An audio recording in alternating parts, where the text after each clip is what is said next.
नमस्कार समयर चक्र लाइव को आपण मानकु स्वागत।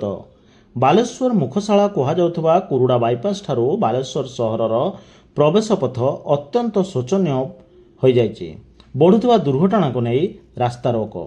बालेश्वर सहरर मुखशाला कहुवा कुरुड़ा बाईपास ठारू बालेश्वर सहर प्रवेश पथ अत्यंत शोचनीय।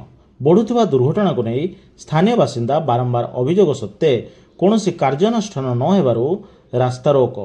बालेश्वर कुरुड़ा मुख्य रास्तार जड़े नाबालक गाड़ी खसी पड़ी दुर्घटनाग्रस्त हेबा एवं दैनंदिन किछि ना किछि छोट बड़ दुर्घटना को नहीं आज स्थानीय लोके एकत्रित होई रास्तार टायर जाली बाउंस घेरी रास्ता अवरोध करथिले।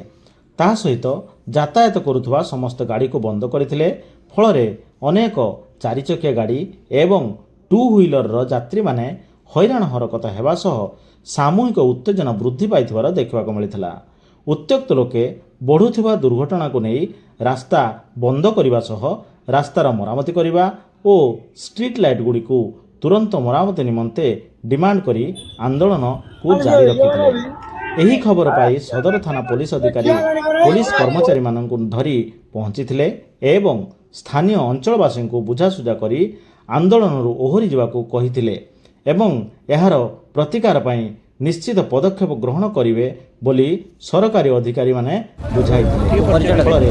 विजय कुमार दास जड़े उकिलादी मो घर खाननगर प्रतिदिन रास्ता बाटे जीवा आसा कै मुझे देखुची ये 5-6 मास धरिकी रास्तार बहुत अवस्था खराब अच्छी। तेणु मुझे थरे थर पड़ी रास्तार। तेणु परदिन मुझे हेलोजिन मो लाइटर मो गाड़ी हेलोजिन गोटे लगे आनी 800 टका खर्च कर जेहेतु बस भी अधिक आमको देखा होनी दुथर पड़ी आंठू गोड़ छिड़ला। तेणु आज से छुआ मैंने जहाँ आम लोकाल छुआ बंद कर मोर पूर्ण मात्रा समर्थन अच्छी। मुझे चाहूँगी सरकार रास्ता को शीघ्र ये पीडब्ल्यू रास्ता अच्छी शीघ्र मरामती करूँ। ये आमर दाबी अच्छी।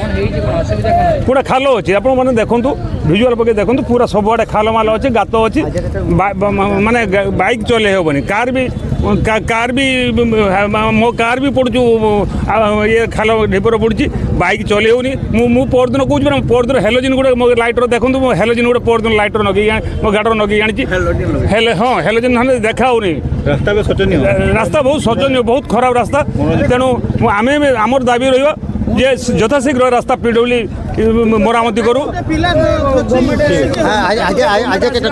आज जे बंद हो पूर्ण मात्रा मु लोकाल लोक हिसाब से जनसाधारण हिसाब से पूर्ण समर्थन करुँचे। जे छुआ मैंने कर धन्यवाद देवी एभली गोटे भल कम आज से कर देखो अवस्था ये आउ खंडे माने चारिड़े जहाँ कम हो टोटाल कम होनी ये आज 3 मास 4 मास खराब हो पड़ी से बाटे जाऊँ माने कलेक्टर गाड़ी जाऊँ तहसिलदार जाऊँगी से देखा बेलू कई आखिर कौन पड़ूनी। आज छुआटा एक्सीडेंट हो कटक हस्पिटाल धरत बाहर है कौन ये माने गवर्नमेंट कौन किसी आखिक देखा होनी कटक चलीगला से छुआ बर्तमान तार अवस्था कौन हम जब रास्ता ठीक होता कहीं पड़ी था आज 3 दिन है पड़ी। अमीय कुमार परिड़ा रास्तार आपण मैंने आगे रास्तार विजुअलाइज नियंतु देखो रास्तार केमिति गाढ़ होती जहाँकि ये गोटे कुरुड़ारू बालेश्वर को सबुठारू माने 108 एमरजेंसी रोड डीआरडीओ रोड सब रोड होता बेले भी 10 मास है धरी रास्तार मेंटेनेंस होना बारंबार कहवा सत्वे भी प्रशासन शुणुना स्ट्रीट लाइट सब बंद रही। तेणु लोक आसे प्रत्येक दिन ये एक्सीडेंट होची। तेणु आम से प्रशासन को रिक्वेस्ट कलापर भी प्रशासन कौन जानूना कि प्रत्येक दिन जाऊँ देखुना कि गलापर भी समस्त सहयोग करूना। आज भी लोक पड़ी खांडिया खबर आई लोकर सब एगुड़ा छेची जाना माने अवस्था ना से हस्पिटाल डेली पड़ुंट ये करुँच। तेणु रास्ता आमर प्रधान मुख्य समस्या जहाँ रही आगे समाधान करूँ रास्ता कम करूँ स्ट्रीट लाइट जलातु तापर जाई रास्ता का प्रशासन दायित्व प्रशासन जेहेतु एटा रास्ताटा समस्त आम जिते टैक्स दौचु प्रशासन भी दायित्व कौन जे सुधार दायित्व।